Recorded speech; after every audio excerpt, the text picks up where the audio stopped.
eu queria falar alguma coisa, já que hoje se fala em ressurreição. Eu não morri, mas estive ali no limite da morte.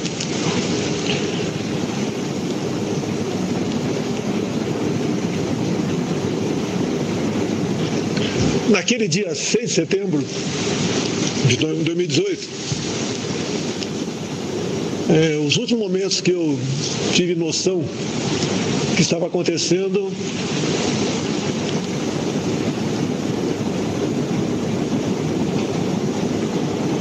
eu estava no centro cirúrgico da Santa Casa de Juiz de Fora.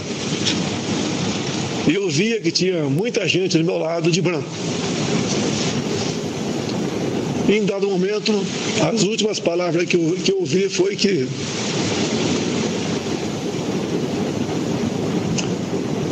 vamos abri-lo.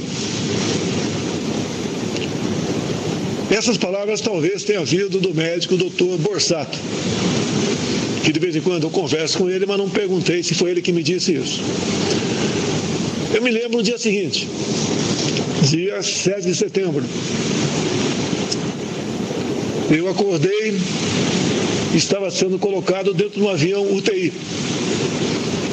E dentro do avião tinha uma pessoa, dos seus 60 anos de idade, que eu não tinha a menor ideia quem ela fosse. Depois fiquei sabendo que essa pessoa era um médico famoso, o Dr. Macedo.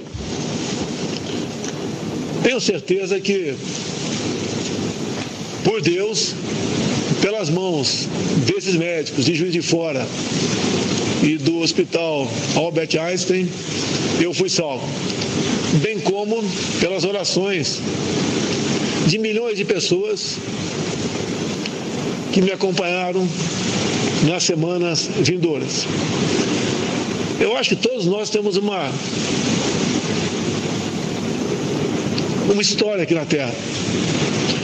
Eu creio que Deus não deixou uma pessoa simples, como outra qualquer, parecida comigo, fosse embora naquele dia. Mas um outro milagre, no meu entender, aconteceu. Vejo aqui na minha frente alguns que já foram políticos. Estou vendo o Rodovalho aqui na minha frente, na tela. E essas pessoas sabem como é a política no Brasil, como ela se alimentou ao longo de décadas. E o perfil para chegar à presidência não era o meu. Nada tinha para chegar. Sequer tinha um partido até março de 2018. Não tinha mais nada para contar, de modo que chegasse à presidência como era uma norma daquela época. E esse milagre aconteceu. Mesmo sem sair do hospital ou depois da minha casa, onde muitas pessoas me visitaram, muitos cristãos, evangélicos, católicos, entre outras denominações, me visitaram, e aconteceu no final de outubro de 2018 uma eleição.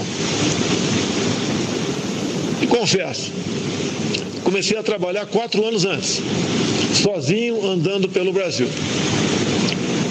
Tive passagens que realmente merecem um filme, mas não farei isso não, pode ficar tranquilo.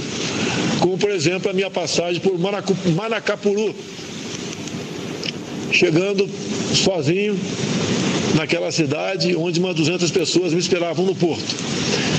E aí, eu creio que uma coisa muito importante nos fez chegar à vitória.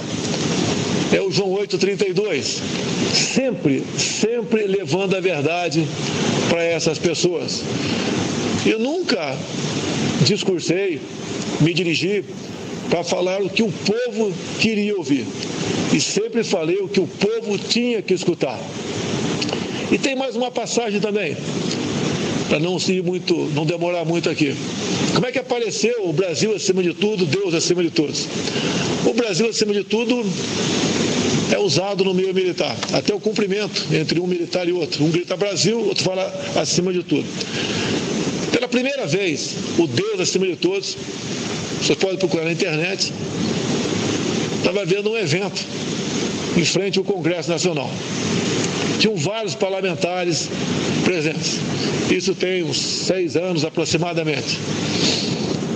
E ali tinham várias lideranças, muitos políticos. Eu estava lá e de repente chegou um pastor que não era político e falou, né, só 3 vão falar, um é você. Apontou para mim, eu falei, mas eu não sou evangélico. É você que vai falar. Ele usou a palavra agora há pouco aí, no começo dessa live. E eu fiquei bolando, né? O que eu vou falar? Como é que eu vou dirigir para 20 mil evangélicos? Falar alguma coisa? Não era candidato aí naquela época, né? Dentro de mim eu sabia que era candidato, mas ninguém sabia da minha boca, né? Que tinha essa pretensão. E me dirigi, falei para esse público e confesso que quando eu falei Brasil acima de tudo, eu não sabia como complementar. E veio uma coisa que dentro de mim mandou falar Deus acima de todos.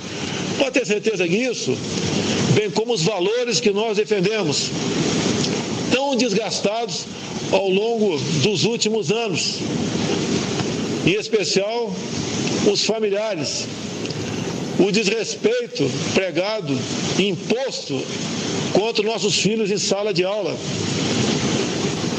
o cada vez mais desgastar instituições como os militares, cada vez mais se pregar a discórdia, a divisão entre nós de raça, cor, sexo. Isso tudo nós falávamos exatamente o contrário, como devia ser. Devíamos ter um Brasil para todos nós, para todos, sem exceção. E creio que esse segundo milagre, o da eleição, aconteceu. Porque o que estava em jogo não era um governo que simplesmente poderia mudar alguma coisa. Era um governo que tinha que mudar muita coisa. E o que estava em jogo nisso? Me desculpe se estou errado. Eu posso reformular o que eu vou falar aqui agora. Mas eu entendo que tem algo muito mais importante que a nossa própria vida. É a nossa liberdade. E estamos caminhando para sermos uma Venezuela. Como temos agora um grande perigo pela frente, que estamos já nos preparando para se afastar dele. Não podemos colocar o destino do nosso país sob dúvida de que a liberdade será mantida a qualquer preço. Eu tenho a obrigação, o dever, a consciência de que tenho que se preocupar com isso, mesmo sabendo que tem contra nós uma enorme parte da mídia, tem contra nós ainda autoridades que trabalham para fazer do país um país cada vez pior, porque só dessa maneira eles podem novamente ascender ao poder. Essa responsabilidade é muito grande. O peso é enorme. Na minha família, todo mundo já sofreu alguma coisa, até quem está do meu lado, assim como algum de vocês também, que me apoiam publicamente, tem sofrido. Mas nós sabemos, nós temos a certeza que todo esse esforço de cada um de nós é compensador. Estamos buscando fazer o melhor e tenho certeza que venceremos.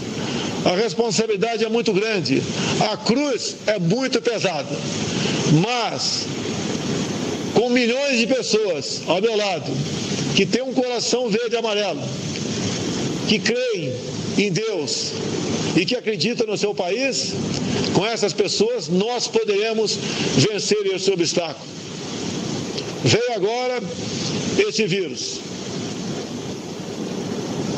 É que eu tenho dito desde o começo, desde há 40 dias. Temos 2 problemas pela frente. Lá atrás eu dizia, o vírus e o desemprego. 40 dias depois, parece que está começando a ir embora a questão do vírus, mas está chegando e batendo forte o desemprego. Devemos lutar contra essas 2 coisas. Obviamente, sempre lutamos crendo, acreditando em Deus acima de tudo. Vamos vencer esses obstáculos. Não serão fáceis, mas tenho certeza que chegaremos lá. Meu muito obrigado a todos vocês. Uma feliz Páscoa, e que nós aqui cada vez mais nos entreguemos nas mãos do nosso Criador. Uma boa tarde a todos.